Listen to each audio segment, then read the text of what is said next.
Hello friends, कैसे हैं आप सब। आशा करती हूँ कि आप सब अपने घरों में स्वस्थ होंगे और सीटेट की तैयारी कर रहे होंगे। फ्रेंड्स, आपको तो पता ही है सीटेट का एग्ज़ाम 28 दिसंबर से स्टार्ट है।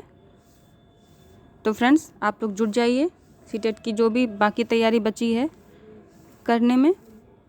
और फ्रेंड्स, आज हम लोग जो पिछले ईयर ऑनलाइन मोड में पूछे गए थे प्रश्न, उन्हीं में से हम लोगों ने 30 क्वेश्चन लिए हैं जो आज हम लोग सॉल्व करने वाले हैं। ये क्वेश्चंस आपको आपके आने वाले एग्ज़ाम में बहुत ज़्यादा हेल्प करेंगे। तो फ्रेंड्स, वीडियो को बीच में मत छोड़िएगा, पूरा देखिएगा। और फ्रेंड्स, अगर आपको ये वीडियो अच्छी लगे तो एक लाइक कर दीजिएगा और साथ ही साथ सब्सक्राइब भी कर लीजिएगा और अपने फ्रेंड्स के साथ शेयर भी कर दीजिएगा। तो फ्रेंड्स, आइए शुरू करते हैं।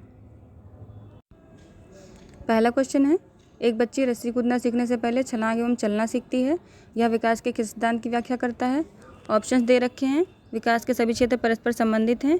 ये तो बात सही है कि सारे जो क्षेत्र होते हैं वो परस्पर रिलेटेड होते हैं, संबंधित होते हैं। बट ये इस क्वेश्चन के लिए मैच नहीं करेगा क्योंकि वो बच्ची को दिखा रहा है कि बच्ची कूदना सीखने से पहले छलांग लगाना या चलना सीखती है। तो एक पैटर्न के हिसाब से बाल विकास को बता रहा है कि जो बच्चा है पहले धीरे धीरे उठना सीखेगा, फिर खड़े होना सीखेगा, फिर चलना सीखेगा, फिर छलांग लगाना सीखेगा। तो ये एक विकास का एक पैटर्न है जो हर जगह पूरी ऑल ओवर वर्ल्ड में सेम रहता है। तो ये पैटर्न की बात कर रहा है। तो ये हमारा ऑप्शन ए वैसे तो सही है कि सारे जो क्षेत्र होते हैं विकास के वो रिलेटेड होते हैं, बस इस क्वेश्चन के लिए ये सही नहीं है। तो सेकेंड ऑप्शन देखेंगे, विकास एक पूर्वान्वयी पैटर्न का अनुसरण करता है। तो इसमें बी ऑप्शन सही हो जाएगा कि जो विकास है वो पैटर्न का अनुसरण करता है। थर्ड ऑप्शन भी देख लेंगे, विकास प्रकृति में असंतत है। ये भी ठीक है, विकास जो होता है असंतत होता है, मतलब कि शैशवावस्था में थोड़ा विकास ज़्यादा होता है, फिर बाल्यावस्था में कम हो जाती है विकास की गति, फिर किशोरावस्था में फिर बढ़ जाती है। तो वो असंतत है, एक मतलब सतत नहीं चलता है कि इतना ही विकास इस स्टेज में होगा, इतना ही अगली स्टेज में होगा। तो जो विकास की प्रक्रिया है वो किसी में कम किसी में ज़्यादा होती है स्टेजेस के अनुसार। तो ये भी हमारा सही है, बट इस क्वेश्चन के लिए हमारा बी ऑप्शन ही राइट होगा। और डी ऑप्शन दे रखा है, विकास परिपक्वता अनुभव दोनों से प्रभावित होता है। तो ये भी सही है, लेकिन हमारा इस ऑप्शन जो हमारा जो ये क्वेश्चन है उसके हिसाब से बी ऑप्शन ज़्यादा प्रिफर्ड है। तो अगला हम लोग लेंगे क्वेश्चन। सेकंड क्वेश्चन है, बच्चों की वृद्धि एवं विकास डैश में निहित होते हैं। मात्रात्मक परिवर्तन। विकास जो होता है वृद्धि जो होती है वो मात्रात्मक परिवर्तन होता है, ओनली मात्रात्मक परिवर्तन। लेकिन जो विकास होता है मात्रात्मक और गुणात्मक दोनों परिवर्तन उसमें शामिल होते हैं, यानी विकास के अंदर वृद्धि भी शामिल होती है। तो मात्रात्मक खाली होगा तो ओनली वृद्धि हो जाएगा, और चूंकि वृद्धि विकास दोनों की बात कर रहा है तो मात्रात्मक एवं गुणात्मक दोनों परिवर्तन। ऑप्शन सी जो इसमें दे रखा है वो सही दे रखा है। इसमें मात्रात्मक और गुणात्मक दोनों परिवर्तन की बात कर रहा है जो कि विकास में दोनों ही शामिल होते हैं। तो ऑप्शन सी हमारा इसमें राइट हो जाएगा। अगला क्वेश्चन लेंगे। थर्ड क्वेश्चन है, डैश भौतिक एवं सामाजिक विश्व की जटिल शक्तियों को संदर्भित करता है जो उसके विकास के दौरान बच्चे के अनुभव को प्रभावित करते हैं। तो भौतिक और सामाजिक विश्व की जटिल शक्तियों को संदर्भित करता है, कौन संदर्भित करेगा हमारा इसमें प्रकृति संदर्भित करेगी। नहीं, प्रकृति मतलब हेरिडिटी से रिलेटेड। आनुवंशिकता ये भी हेरिडिटी, क्रोमोसोम ये भी हेरिडिटी से रिलेटेड। हाँ, जो सी हमारा ऑप्शन दे रखा है ये हमारा पोषण है, ये हमारा इन्वायरमेंट से रिलेटेड है। वैसे जो विकास होता है वो हेरिडिटी और इन्वायरमेंट दोनों का गुणनफल माना जाता है, बट इसमें जो सबसे ज़्यादा रोल होता है वो इन्वायरमेंट का ही होता है। और क्वेश्चन में कह भी रहा है कि भौतिक और सामाजिक विश्व की जटिल शक्तियों को संदर्भित करता है, यानी कि भौतिक और सामाजिक विश्व की बात कर रहा है, सांस्कृतिक सामाजिक परिवेश की बात कर रहा है। तो इसमें जो हमारा ऑप्शन सी होगा पोषण, यानी नेचर और नर्चर जो विवाद है उसमें जो हमारा पोषण है, प्रकृति और पोषण विवाद में जो पोषण है वो हमारा ज़्यादा वैल्यूएबल होता है। तो इसलिए जो हमारा सी जो ऑप्शन होगा वो इस क्वेश्चन का सही आंसर जाएगा। तो अगला हम लोग क्वेश्चन लेंगे। निम्न में से कौन सी बच्चों के लिए प्राथमिक सामाजिकरण संस्था है। प्राइमरी जो सोशलाइजेशन की हमारी एजेंसी है वो कौन सी है। स्कूल पड़ोस है, स्कूल पड़ोस नहीं होता है, स्कूल तो सेकेंडरी होता है, पड़ोस हाँ हो सकता है प्राइमरी। परिवार मीडिया, परिवार हमारा प्राइमरी है बट मीडिया हमारी सेकेंडरी हो जाएगी। पड़ोस तो हमारा प्राइमरी है बट शिक्षक हमारा जो होगा वो सेकेंडरी हो जाएगा। और जो हमारा डी ऑप्शन में दे रखा है परिवार पड़ोस, ये हमारा सही है क्योंकि परिवार जो हमारी है वो सोशलाइजेशन की प्राइमरी एजेंसी बोली जाती है। तो इसमें डी ऑप्शन सही हो जाएगा। अगला क्वेश्चन लेंगे। फिफ्थ क्वेश्चन है, कमल का मानना है कि वह तनु को एक क्रेयॉन देगा यदि वह भी उसे एक क्रेयॉन देती है ताकि यह समान रूप से सहायताओं का आदान प्रदान हो। तो कमल मतलब कोई एक बच्चा है वो कह रहा है कि उसके फ्रेंड कोई होगी तनु, जो कह रहा है कि अगर तनु मुझे अपना क्रेयॉन देगी, क्रेयॉन मतलब खिलौना, तो मैं उसे अपना क्रेयॉन दूंगा। यानी कि वो टिट फॉर टैट वाली बात कर रहा है कि अगर तुम मुझे दोगी अपना तो मैं तुम्हें अपना दूंगा, तुमने नहीं दिया तो मैं भी नहीं दूंगा। तो ये जो स्टेज होती है कोलबर्ग के नैतिक विकास के सिद्धांत में, ये जो कोलबर्ग का नैतिक विकास का सिद्धांत आपने पढ़ा ही होगा, तो उसमें 3 स्टेजेस होती हैं। फर्स्ट होती है प्री कन्वेंशनल, सेकंड होती है कन्वेंशनल और थर्ड होती है पोस्ट कन्वेंशनल। और इन तीनों स्टेजेस में 2-2 लेवल्स होते हैं। तो जो फर्स्ट स्टेज होती है प्री कन्वेंशनल, उसमें 2 लेवल होते हैं। पहली जो होती है वो दंड और आज्ञाकारिता अभिविन्यास होता है, और दूसरा जो होता है हमारा वो वाद उद्देश्य अभिविन्यास, या जिसको कह सकते हैं कि जैसे को तैसा, या फिर टिट फॉर टैट अभिविन्यास। तो उसको इंग्लिश में इंस्ट्रूमेंटल पर्पस ओरिएंटेशन भी कह सकते हैं, यानी कि बच्चा जो भी काम कर रहा है वो पर्पस के लिए काम कर रहा है। तो पहले जो स्टेज होती है उसमें तो बच्चा काम करता है दंड और आज्ञा, दंड के भय से, या फिर उसके भय से कि उसको शाबाशी मिलेगी, उसके भय से काम करता है। और जो सेकंड स्टेज है उसमें वो पर्पस ओरिएंटेड में वर्क करता है। तो इसमें जो हमारा दे रखा है कि वो क्रेयॉन देगा तभी वो उसको भी देगी, तभी वो उसको देगा, तो ये पर्पस ओरिएंटेशन है। तो इसमें हमारा ऑप्शन जो ए होगा वो राइट हो जाएगा। आगे की हमको बी, सी और डी पढ़ने की ज़रूरत नहीं है, क्योंकि ये सारी स्टेजेस ही दे रखी हैं कोलबर्ग की, और इसमें जो हमारा ऑप्शन ए है वही स्टेज जो है वो सही है इस क्वेश्चन के लिए। तो आगे हम लोग बढ़ेंगे, अगला क्वेश्चन लेंगे। क्वेश्चन नंबर 6 है, संज्ञानात्मक विकास के किस चरण में बच्चे एक दूसरे के खेलों पर विचार बनाना शुरू कर देते हैं? बच्चे दूसरों के खेल को विचार बनाना शुरू करते हैं, कि मतलब दूसरा बच्चा है वो कैसे खेल रहा है। आगे दे रखा है, वे इस समझ को मजबूत करते हैं कि प्रतीक वस्तुओं का प्रतिनिधित्व करते हैं, लेकिन संरक्षण कौशल की कमी होती है। अब देखिए इसमें लास्ट में हमको दे रखा है लेकिन संरक्षण कौशल की कमी होती है। जब भी बच्चा प्री ऑपरेशनल स्टेज में होता है तो उसमें बहुत सारी चीज़ों का लैक होता है, बहुत सारी चीज़ों की कमी होती है, जैसे कि वो कंजर्वेशन नहीं कर पाता है, और उसकी जो सोच होती है वो सेंट्राइजेशन में होती है, विकेंद्रीकरण अपनी सोच का नहीं कर पाता है। इसीलिए जो भी चीज़ अगर कभी क्वेश्चन में दे रखा है कि इस चीज़ की कमी है बच्चे में, तो वो जो भी कमी होती हैं, वो जितनी सारी भी कमियां होती हैं वो पियाजे ने पूर्व संक्रियात्मक अवस्था में ही बताई हैं। तो उसमें देख रखा है कि संरक्षण कौशल की कमी होती है, तो ये हमारा ऑप्शन जो सी इसमें दे रखा है प्री ऑपरेशनल स्टेज, यानी कि पूर्व संचालन अवस्था, ये इसमें हमारा राइट हो जाएगा। क्योंकि बच्चे में अगर संरक्षण की कमी है, विकेंद्रीकरण की कमी है, तो बच्चा जो होगा वो प्री संक्रियात्मक अवस्था यानी पूर्व संक्रियात्मक अवस्था में होगा। तो ये हमारा ऑप्शन सी इसमें राइट हो जाएगा। नेक्स्ट क्वेश्चन लेंगे हम लोग। एक 6 वर्ष की बच्ची का तर्क है कि एक लंबे गिलास में एक छोटे एवं चौड़े कंटेनर की तुलना में अधिक पानी होता है, भले ही उसकी आंखों के सामने कंटेनर से गिलास में तरल डाला गया हो। अभी देखिए, अभी जो हम लोग पीछे 7-6 क्वेश्चन में पढ़ के आए हैं कि बच्चे में कंजर्वेशन की कमी होती है, इसमें भी वही चीज़ दिखा रहा है कि बच्ची जो है 6 वर्ष की है, उसको ये नहीं समझ आ रहा है कि एक लंबा ग्लास एक चौड़ा ग्लास है। उसको लग रहा है कि लंबे ग्लास में ज़्यादा आएगा, चौड़े ग्लास में कम आएगा। तो उसके अंदर क्या है, वो सिर्फ जो ग्लास है उसकी लंबाई पे अपना फोकस कर रही है। उसकी जो सोच है वो उसकी सिर्फ लंबाई पे केंद्रित है। वो विकेंद्रीकरण नहीं कर पा रही है अपनी सोच का, कि जो हमारा चौड़ा ग्लास है उसमें चौड़ाई ज़्यादा है इसलिए उसमें कम लग रहा है, बट उसमें है इक्वल ही, बराबर ही है उसमें। तो ये आगे क्वेश्चन में दे रखा है, जीन पियाजे के अनुसार इस प्रकार का तर्क बच्चे द्वारा बच्चे के तर्क के कारण होता है जो बच्चे के डैश में असमर्थता के कारण होता है। तो इसमें बच्चा जो है वो किस चीज़ की उसमें असमर्थता है, उसमें क्रमबद्धता की यानी सीरिएशन की असंबद्धता है? नहीं, ये तो नहीं है। पदानुक्रमिक वर्गीकरण की इसमें बात ही नहीं कर रहा है, किसी चीज़ को वर्गीकृत थोड़े करना है, तो ये भी नहीं हो सकता। और ऑप्शन सी दे रखा है विकेंद्रीकरण की उसमें जो कमी है, उसमें क्या है, उसके अंदर विकेंद्रीकरण की कमी है, यानी कि उसकी जो सोच है वो एक ही जगह पे सेंटर्ड है, फोकस्ड है एक जगह पे। बच्चा सिर्फ ग्लास की लंबाई को देख रहा है, उसकी चौड़ाई को समझ नहीं पा रहा। उसे लग रहा है कि लंबा ग्लास है तो उसमें ऊंची तक भरा है तो वो उसमें ज़्यादा है, तो उसमें विकेंद्रीकरण की कमी है। तो ये भी जो हमारे विकेंद्रीकरण की कमी जो होती है बच्चे में, ये किस में होती है, हमारी प्री ऑपरेशनल स्टेज में ही होती है। तो हम लोग नेक्स्ट क्वेश्चन लेंगे, 8th वाला। 8th क्वेश्चन दे रखा है, बच्चा है कोई, तो बच्चा अपने टीचर के साथ में वर्क कर रहा है। तो बच्चा बोलता है मैं पहेली यानी पजल के इस हिस्से को सुलझा नहीं पा रहा हूँ। तो शिक्षक बोलता है यहाँ कौन सा टुकड़ा आना चाहिए क्योंकि ये बिल्ली के पैर हैं। शिक्षक बोल रहा है कि यहाँ पे कौन सा टुकड़ा आना चाहिए क्योंकि ये बिल्ली के पैर हैं। तो बच्चा कहता है पंजे। शिक्षक कहता है अच्छा, तो पंजे की तरह कौन सा टुकड़ा है? बच्चा कहता है यह वाला। तो उपरोक्त अंतःक्रिया में सामाजिक अंतःक्रिया की किस विशेषता पर प्रकाश डाला जा रहा है? तो ऑप्शन अब तो समझ आ ही रहा होगा कि जो शिक्षक है वो बच्चे की मदद कर रहा है। मदद कैसे कर रहा है कि बच्चे को हल्की सी मदद मिल रही है, मतलब बच्चे को वो पाठ प्रदान कर रहा है। बच्चा जहाँ पे अटक रहा है वहाँ पे शिक्षक उसको स्कैफोल्डिंग प्रदान कर रहा है। तो ये हमारा वाइगोत्स्की के सिद्धांत में जाएगा।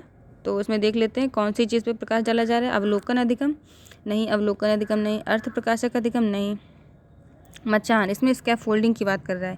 जो शिक्षक है वो बच्चे को एक मचान प्रदान कर रहा है, स्कैफोल्डिंग प्रदान कर रहा है, जिससे कि बच्चा जो उसका जो जिस लेवल पे बच्चा वर्क कर रहा है और उससे जो जहाँ तक वो पहुँच सकता है, यानी कि जोन ऑफ जो उसकी प्रॉक्सिमल डेवलपमेंट का जो जोन है वहाँ तक बच्चा पहुँच सकता है, लेकिन उसको वो फंस गया है, नहीं पहुँच पा रहा है, तो शिक्षक उसकी उसमें मदद कर रहा है जिससे वो जो उसका जोन है प्रॉक्सिमल डेवलपमेंट का उसमें वो पहुँच जाए। तो यहाँ पे जो शिक्षक है बच्चे की मदद कर रहा है और इस मदद को क्या कहते हैं?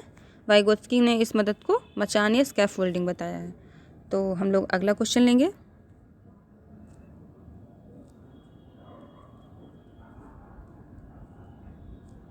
नाइन्थ क्वेश्चन है, लेव वाइगोत्स्की के संज्ञानात्मक विकास का सिद्धांत किसमें से? तो आपको तो पता ही है कि सामाजिक सांस्कृतिक परिप्रेक्ष्य में होता है। जो वाइगोत्स्की ने अपना सिद्धांत दिया वो सामाजिक और सांस्कृतिक परिप्रेक्ष्य में दिया है, तो ऑप्शन ए ही इसमें राइट हो जाएगा। अगले ऑप्शन को देखने की ज़रूरत भी नहीं है।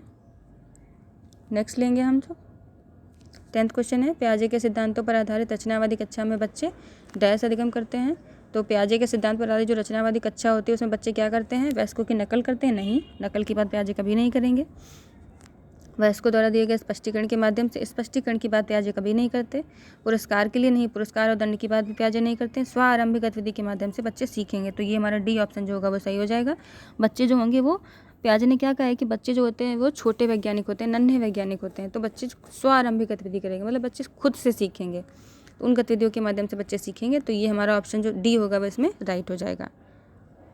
अगला लेंगे,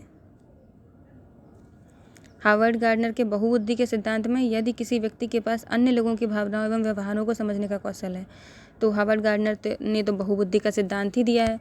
तो उसमें जो बहुबुद्धि का सिद्धांत है उसमें एक बुद्धि का टाइप ऐसा है जो जिस व्यक्ति के अंदर उस बुद्धि होगी वो बुद्धि होगी जिस व्यक्ति के अंदर, तो वो व्यक्ति जो होगा वो दूसरे के व्यवहार को, दूसरे की अंतः स्थिति को, मन स्थिति को समझने की शक्ति उसके अंदर होती है, कि यानी कि वो समाज में किसी दूसरे व्यक्ति को भी समझ सकता है अपनी बुद्धि के हिसाब से। तो उस तरीके की बुद्धि को क्या कहते हैं? अंतरावैयक्तिक बुद्धि कहते हैं। अनुभवात्मक बुद्धिमत्ता, सामाजिक बुद्धिमत्ता, अंतःवैयक्तिक। जो इंटरपर्सनल होती है तो व्यक्ति जो होता है वो खुद के बारे में सोचता है। अंतर्वैयक्तिक बुद्धिमत्ता मतलब व्यक्ति खुद के बारे में सोचता है, तो ये नहीं होगा। और जो अंतरावैयक्तिक बुद्धिमत्ता होती है वो दूसरों के बारे में सोचता है, तो ये हमारा ऑप्शन ए इसमें राइट हो जाएगा। अनुभवात्मक बुद्धिमत्ता मतलब कि बच्चा अनुभव के माध्यम से सीख रहा है या उसको पता है कि उसके पास अनुभव हैं कैसे कैसे क्या होते हैं। और सामाजिक बुद्धिमत्ता की बात ये करते नहीं है हमारे हावर्ड गार्डनर। वैसे तो अनुभवात्मक बुद्धिमत्ता की भी बात नहीं करते हैं हावर्ड गार्डनर, ये अंतरावैयक्तिक और अंतःवैयक्तिक बुद्धिमत्ता की बात हावर्ड गार्डनर करते हैं, तो हमारा ऑप्शन ए इसमें जो होगा वो सही हो जाएगा। नेक्स्ट क्वेश्चन लेंगे,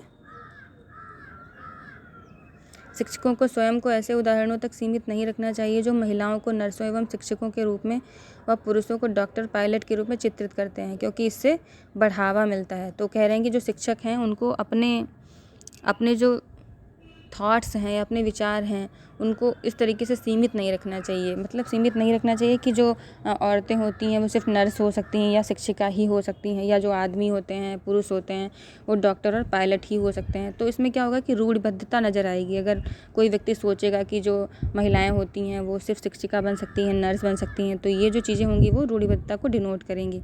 तो अब चूँकि इसमें कह रहे हैं कि शिक्षकों को ऐसा नहीं करना चाहिए, तो इसमें हमारा पॉजिटिव आंसर आएगा। तो ये लिंग सशक्तिकरण हाँ हो सकता है, लिंग रूढ़िबद्धता नहीं होगा, लिंग रूढ़िबद्धता लचीलापन नहीं होगा और लिंग स्थिरता भी नहीं होगा। तो अगर कोई व्यक्ति इस तरीके से सोचेगा तो वो लिंग सशक्तिकरण को बढ़ावा देगा। इससे क्या मिलता है? बढ़ावा मिलता है। किसको बढ़ावा मिलेगा? लिंग सशक्तिकरण को बढ़ावा मिलता है। अगर कोई व्यक्ति इस तरीके से सोचेगा कि ये चीज़ें नहीं होनी चाहिए, ये चीज़ें गलत हैं, तो इससे लिंग सशक्तिकरण को बढ़ावा मिलेगा। तो नेक्स्ट क्वेश्चन लेंगे, यह अभिकथन वाला क्वेश्चन है। अभिकथन दे रखा है, प्राथमिक कक्षा में एक प्रिंट समृद्ध वातावरण बच्चों के भाषा विकास हेतु आवश्यक है, तो ये बिल्कुल सही है।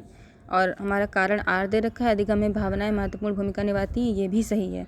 बट ए और आर हैं तो सही, बट जो आर है वो ए से कहीं से भी रिलेटेड नहीं लग रहा है, तो हमारा ऑप्शन इसमें देखेंगे ए आर दोनों सत्य हैं। आर ए की सही व्याख्या करता है, ये नहीं है, आर व्याख्या नहीं कर रहा है।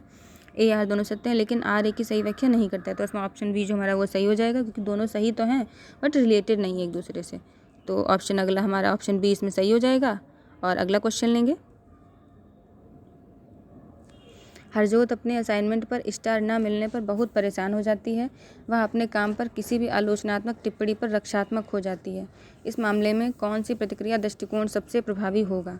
कोई बच्ची है हरजोत, अगर उसको असाइनमेंट में स्टार नहीं मिलता है तो बहुत ज़्यादा परेशान हो जाती है, और अगर उसके काम में कोई आलोचनात्मक टिप्पणी कर दी जाए, मतलब उसके काम को थोड़ा सा भी बुरा बता दिया जाए या कह दिया जाए ये गंदा है या अच्छा नहीं है, तो वो रक्षात्मक हो जाती है। उसे बहुत ज़्यादा गुस्सा आने लगता है कि नहीं नहीं ऐसा नहीं है। तो कह रहे हैं कि टीचर को ऐसा कौन सा दृष्टिकोण अपनाना चाहिए जिससे कि उसकी ये आदतें जो हैं वो उसको ज़्यादा इफ़ेक्ट ना करें उसके अधिगम को। तो ऑप्शन दे रखा है, उसे बहुत सारी रचनात्मक प्रतिक्रिया देना एवं उसे अपने काम को संशोधित करने की अनुमति देना। हाँ, ये ऑप्शन बिल्कुल बहुत अच्छा है।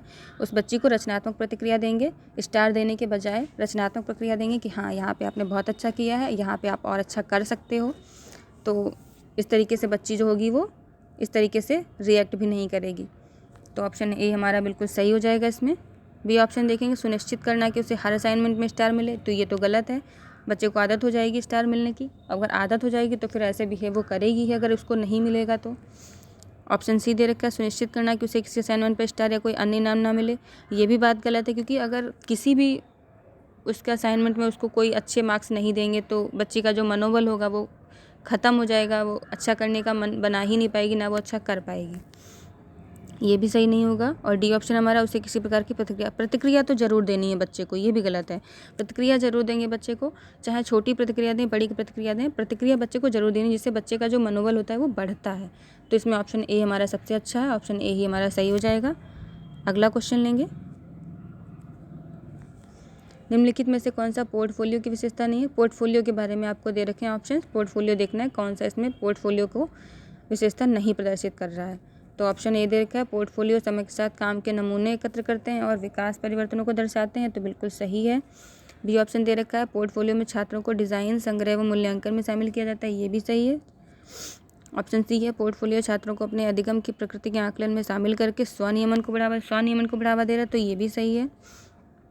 तो हमारा ऑप्शन डी बचा है, यही गलत होगा। तो फिर देख लेते हैं, पोर्टफोलियो में असंबद्ध परीक्षण एवं प्रश्नोत्तरी शामिल है। असंबद्ध परीक्षण यही गलत हो गया पहले ही, आगे देखेंगे। ये अधिगम के उत्पाद का पता लगाने में, उत्पाद की तो बात ही नहीं करता है, बच्चा कैसे सीख रहा है इसकी बात करता है, उत्पाद का मतलब नहीं है। तो ये हमारा डी ऑप्शन गलत हो जाएगा, यही हमारा पोर्टफोलियो के विषय में गलत है। अगला क्वेश्चन लेंगे, एक नियमित कक्षा में विशेष आवश्यकता वाले बच्चों सहित लक्ष्य को पूरा करने हेतु तो शिक्षक को क्या करना चाहिए? अगर कोई शिक्षक है, उसकी कक्षा में विशेष आवश्यकता वाले बच्चे हैं तो उनके साथ में उसको अधिगम प्रक्रियाएं पूरी करनी है, तो उसे क्या करना पड़ेगा? तो ऑप्शन दे रखा है, पहला ऑप्शन है व्यक्तिगत बच्चों का सामर्थ्य, रुचियों एवं आवश्यकताओं की पहचान करेगा, बिल्कुल करेगा। जिस हिसाब से बच्चे की व्यक्तिगत क्षमताएँ होंगी उस हिसाब से वो उनको टीचिंग लर्निंग जो प्रक्रिया होगी उसमें शामिल करेगा। ऑप्शन बी दे रखा है, व्यक्तिगत मतभेदों की अवहेलना करेगा, अवहेलना नहीं करेगा टीचर, बच्चों की व्यक्तिगत जो मतभेद हैं उनको वो अवहेलना बिल्कुल नहीं करेगा, उनको वो पहचानेगा और उनकी मदद करेगा। थर्ड ऑप्शन दे रखा है, अधिगम की सुविधा है तो मूल्यांकन रणनीतियों को अपनाएगा, हो सकता है मूल्यांकन की रणनीति अपनाएगा तो पॉजिटिव है। और फोर्थ ऑप्शन दे रखा है, व्यक्तिगत शिक्षा योजनाएं तैयार करेगा, बिल्कुल सही। व्यक्तिगत जो शिक्षा योजनाएं होंगी प्रत्येक बच्चे के हिसाब से अलग शिक्षा योजना तैयार करेगा, तो ये भी हमारा सही हो जाएगा। तो इसमें हमारा ऑप्शन जो सेकंड है वही सिर्फ गलत है, फर्स्ट थर्ड और फोर्थ जहाँ पे ऑप्शन होगा वो हमारा सही होगा। देख लेंगे तो फर्स्ट सेकंड गलत है, फर्स्ट और थर्ड फोर्थ ये हमारा सी ऑप्शन में दे रखा है, तो सी ऑप्शन हमारा सही हो जाएगा। नेक्स्ट क्वेश्चन लेंगे, प्रकाश, ध्वनि, स्पर्श एवं अन्य संवेदी जानकारी के प्रति संवेदनशीलता, खराब मौखिक एवं गैर मौखिक संचार, दिनचर्या पर अधिक निर्भरता व दूसरों के साथ आंखों के संपर्क से बचना, ये किस प्रकार से जो ग्रसित बच्चे होते हैं उनका प्राथमिक लक्षण है? श्रवण हानि, नहीं श्रवण हानि तो उसको सुनने में दिक्कत होगी, तो ये नहीं होगा। बौद्धिक विकलांगता, इंटेलेक्चुअल डिसेबिलिटी, तो बौद्धिक विकलांगता की तो बात ही नहीं कर रहा है, तो ये भी नहीं होगी। ऑटिज्म स्पेक्ट्रम विकार, हाँ ये बिल्कुल सही है। ऑटिज्म में क्या होता है, ऑटिज्म के लक्षण यही होते हैं कि जो बच्चा होता है वो स्पर्श करने में उसको दिक्कत होती है, संवेदी जानकारी प्राप्त करने में संवेदनशील होता है बच्चा, उसका जो मौखिक व्यवहार होता है वो अच्छा नहीं होता है, सही से बोल नहीं पाता, लोगों के साथ कांटेक्ट नहीं कर पाता है, आई कांटेक्ट नहीं कर पाता है, तो वो लोगों से इसीलिए बचता रहता है, अपने में ही वो रहता है, ज़्यादा लोगों से घुलना मिलना पसंद नहीं करता है। तो ये जो हमारा ऑप्शन सी है वो इस क्वेश्चन का सही आंसर है, ऑटिज्म स्पेक्ट्रम विकार, ये सही हो जाएगा। अगला लेंगे, 18वां क्वेश्चन है, कक्षा में सीमांत समूहों के बच्चों को शामिल करने हेतु निम्न में से कौन सा एक प्रभावी हस्तक्षेप नहीं है। जो सीमांत समूहों के बच्चे हैं उनको शामिल करेंगे अपनी कक्षा में, तो उसके लिए जो प्रभावी है वो कौन सा नहीं होगा। तो इसमें नेगेटिव हमसे पूछ रहा है, तो नेगेटिव हमको ढूंढना है। कक्षा चर्चा में भाग लेने के अवसर प्रदान करना, पॉजिटिव है तो ये सही है। स्कूल की सभी गतिविधियों में बच्चों की भागीदारी सुनिश्चित करना, ये भी सही है, पॉजिटिव है। सी ऑप्शन है बच्चों की उपस्थिति एवं प्रतिधारण की नियमित निगरानी करना, ये भी सही है, ऑप्शन बढ़िया है ये। और ऑप्शन डी दे रखा है समूह संबद्धता के आधार पर बैठने की अलग व्यवस्था। जहाँ भी अलग व्यवस्था कर देंगे वहीं पे ऑप्शन गलत हो जाएगा। तो ये हमारा ऑप्शन डी इसमें राइट हो जाएगा, क्योंकि वो नेगेटिव ही पूछ रहा था और हमको नेगेटिव एक ही ऑप्शन दिख रहा है। तो इसमें हमारा 18 में ऑप्शन नंबर डी सही हो जाएगा। नेक्स्ट क्वेश्चन लेंगे, 19th क्वेश्चन है ये हमारा। इसमें हम लोग को मिलान करने हैं जो अधिगम अक्षमताएँ होती हैं उनका जो एक्सप्लेनेशन जिनका होता है उससे, कि मतलब अगर कोई व्यक्ति है जिसको डिसलेक्सिया है तो डिसलेक्सिया में क्या होगा उस बच्चे के अंदर, तो वो सारी चीज़ें एक दे रखी हैं। एक तरफ ये हमारी अधिगम क्षमताएँ दे रखी हैं, तो हमको मैच करना है। तो पहला ए ऑप्शन दे रखा है डिस्प्रेसिया, बी ऑप्शन दे रखा है डिस्प्रेक्सिया और सी ऑप्शन दे रखा है डिसकैल्कुलिया, फोर्थ डी दे रखा है डिस्ग्राफिया। तो हम लोग सबसे पहले देखें, चलो डिस्ग्राफिया को देखते हैं। तो डिस्ग्राफिया में क्या होता है कि बच्चा जो है, ग्राफिया का मतलब ही होता है बच्चे को लिखने में दिक्कत होगी।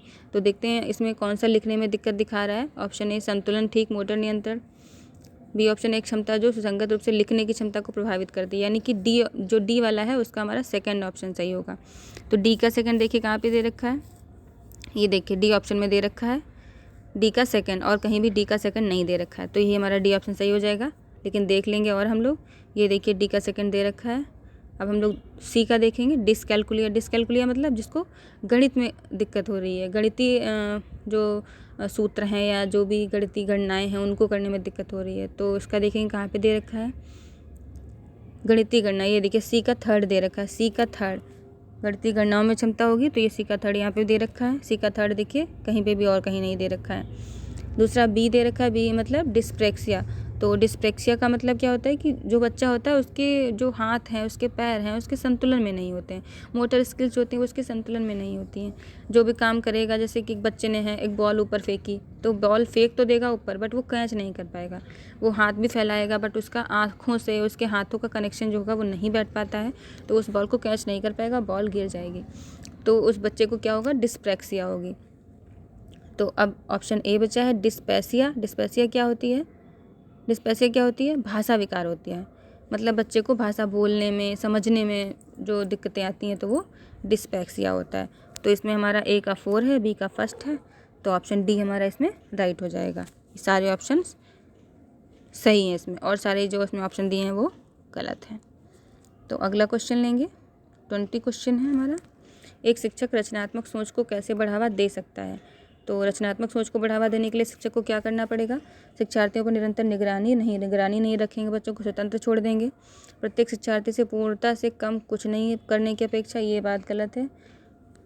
बच्चा जितना कर पाए उतनी अपेक्षा रखो। पूर्णता से कम का मतलब क्या है कि एक बच्चा 4 अंकों कोई संख्या लिखना जानता है तो उस बच्चे को हम कहें कि 4 अंकों की ही संख्या लिखे, तो उसका जितना कर सकता है उसको उतना करने दीजिए। उस पर प्रेशर मत बनाइए कि वो जितना उसको करना है उतना पूरा करके दिखाए।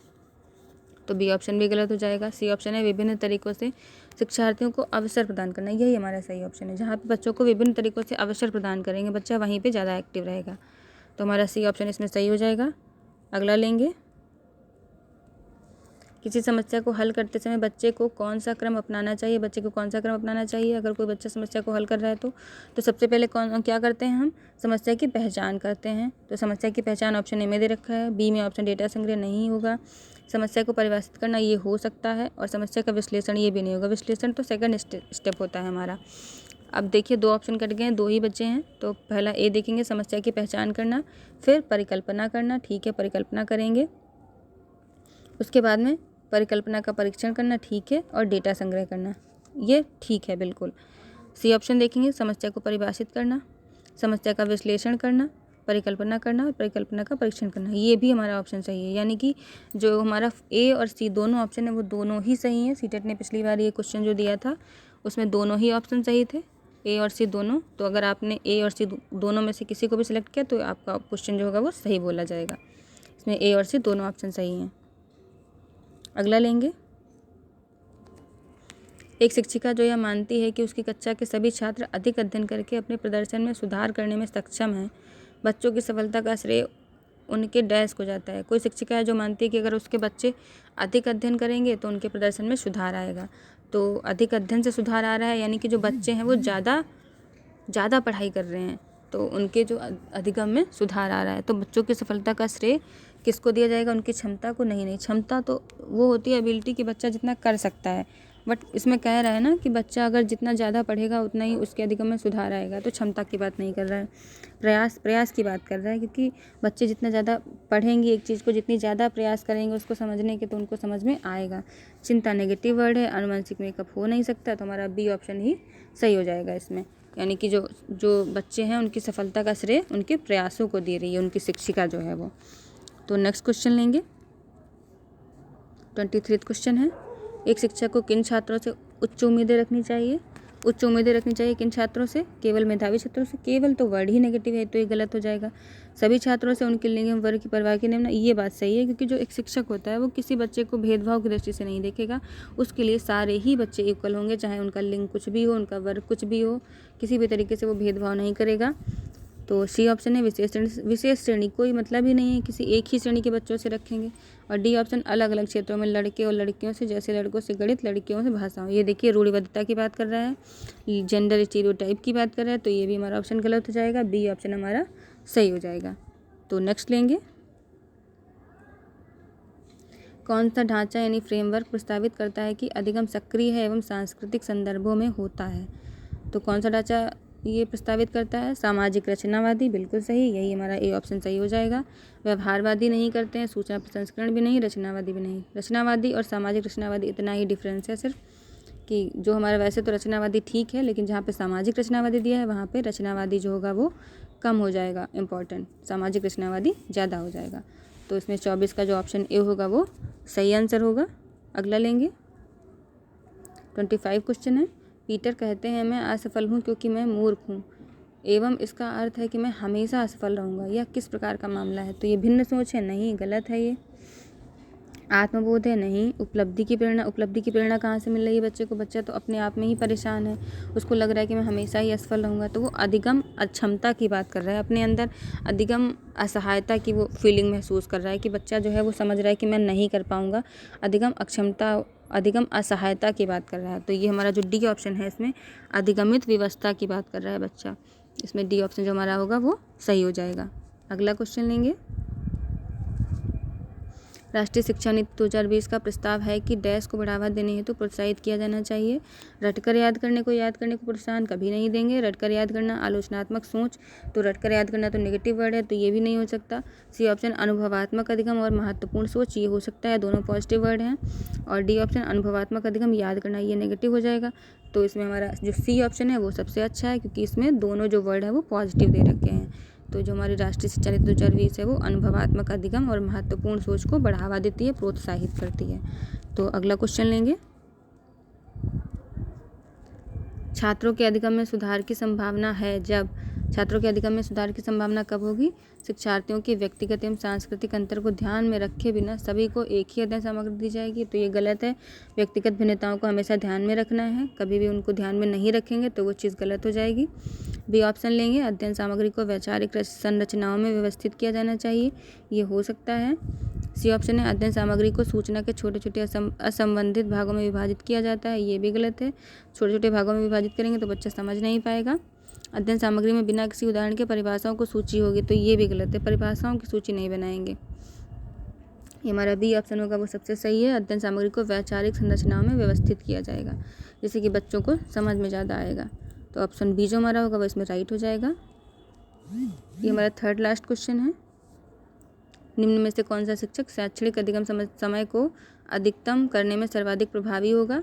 ऑप्शन ए दे रखा है, एक शिक्षिका जो कक्षा अनुशासन पर ध्यान केंद्रित करती है, वह ध्यान देती है कि उसके छात्र काम से हटकर ऑफ टास्क व्यवहार करते हैं तो हर बार फटकार लगाती है। ये बात गलत है, बच्चे को डांटना नहीं है, बच्चे को प्यार से समझाना है।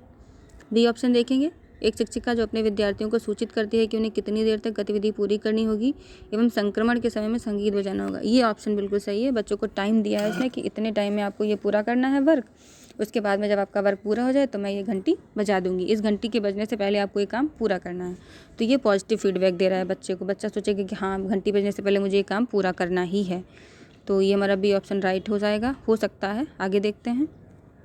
सी ऑप्शन दे रखा है, एक शिक्षिका जो नियमित रूप से एक गतिविधि शुरू करती है उसे दूसरी गतिविधि के पक्ष में रोक देती है, फिर पहली गतिविधि पर लौट आती है। इससे तो बच्चे कंफ्यूज हो जाएंगे, पहली शुरू की, फिर आधी करके छोड़ दिया, फिर सेकंड में पहुंच गए, फिर उसको आधी करके छोड़ दिया, फिर फर्स्ट में आ गए, तो बच्चे कंफ्यूज हो जाएंगे। तो ये भी हमारा गलत हो जाएगा।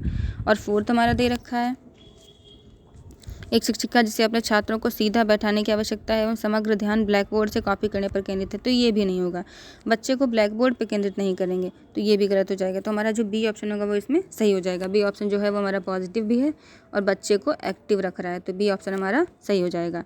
तो अगला क्वेश्चन लेंगे। ये हमारा सेकेंड लास्ट क्वेश्चन है। जब कोई बच्चा परीक्षा में असफल हो जाता है तो इसका क्या अर्थ होता है? बच्चा अगर परीक्षा में असफल हुआ है तो इसका अर्थ क्या है कि बच्चे ने अच्छी तरह से याद नहीं किया, बच्चा याद कभी नहीं करेगा, नेगेटिव वर्ड है ये। माता पिता असफल हो गए, उन्हें बच्चे के लिए ट्यूशन का प्रावधान करना चाहिए, ये भी गलत है। माता पिता कभी फेल नहीं हो सकते हैं। बच्चा स्कूल में पढ़ने के लिए फ़िट नहीं है, ये भी गलत है। बच्चा फिट हो सकता है हमेशा ही। हाँ, ये हो सकता है कि प्रणाली असफल हो गई। बच्चा असफल कभी नहीं होता है। बच्चे का जो स्कूल होता है, स्कूल के जो टीचर होते हैं, वो उस बच्चे को पढ़ाने में असफल माने जाते हैं। तो हमारा जो डी ऑप्शन होगा वो बिल्कुल सही हो जाएगा। अगर कोई बच्चा परीक्षा में असफल हो रहा है तो ये जो उसकी प्रणाली है, जिस प्रणाली में वो पढ़ रहा है, जिस स्कूल में पढ़ रहा है, जिस टीचर से वो पढ़ रहा है, तो टीचर और जो स्कूल है वो उसको पढ़ाने में असफल हुए हैं। तो हमारा डी ऑप्शन सही हो जाएगा। ये हमारा लास्ट क्वेश्चन है, इसको लेंगे। अभिकथन वाला है तो अभिकथन देंगे। बच्चों को अर्थ निर्माण में उनकी अंतर्निहित रुचि को बढ़ावा देने हेतु वस्तुओं से कार्य साधन, प्रयोग, विचार मंथन एवं चर्चा जैसे अवसर प्रदान करने की आवश्यकता है। ये बिल्कुल सही है, अच्छी बात है। बच्चे को विचार मंथन, चर्चा जैसे अवसर प्रदान करने चाहिए।